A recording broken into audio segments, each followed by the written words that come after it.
അഭിനയത്തിന്റെ കാര്യത്തിൽ ദുൽഖർ സൽമാൻ ഇനിയും വാപ്പിച്ചി മമ്മൂട്ടിയുമായി തട്ടിച്ചു നോക്കാൻ ആയിട്ടില്ല. പക്ഷെ യൂത്തന്മാരെ കയ്യിലെടുക്കുന്ന കാര്യത്തിൽ മമ്മൂട്ടിയോളം വളർന്നിരിക്കുന്നു താരപുത്രനും.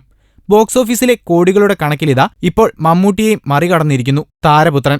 ഏറെ പ്രതീക്ഷയോടെയും അന്നത്തെ ഏറ്റവും ഉയർന്ന ബജറ്റിലുമൊരുക്കിയ മമ്മൂട്ടിയുടെ പഴശ്ശിരാജ പോലും 25 കോടി പിന്നിട്ടിട്ടില്ല. എന്നാലിതാ ദുൽഖറിന്റെ 4 സിനിമകളാണ് 30 കോടി ക്ലബിലേക്ക് കയറിയിരിക്കുന്നത്. ഏതൊക്കെയാണ് ആ സിനിമകൾ എന്ന് നോക്കാം. 30 കോടി ക്ലബിലേക്ക് കടന്ന ദുൽഖർ സൽമാന്റെ ആദ്യ ചിത്രമാണ് ബാംഗ്ലൂർ ഡേയ്സ്. ദുൽഖറിനൊപ്പം നിവിൻ പോളിയും ഫഹദ് ഫാസിലും നസ്രിയ നസീമും പാർവതിയുമൊക്കെ കേന്ദ്ര കഥാപാത്രങ്ങളായി എത്തിയ ചിത്രം. സംവിധാനം ചെയ്തത് അഞ്ജലി മേനോനാണ്.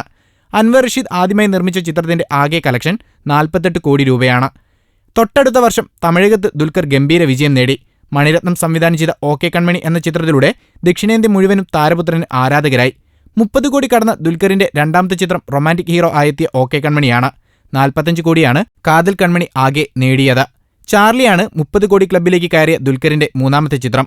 ABCDക്ക് ശേഷം മാർട്ടിൻ പ്രക്കാട്ടും ദുൽഖർ സൽമാനും ഒന്നിച്ച ചിത്രം വെറും സാമ്പത്തിക വിജയം മാത്രമല്ല നേടിയത്, നടന് സംസ്ഥാന പുരസ്കാരവും നേടിക്കൊടുത്തു.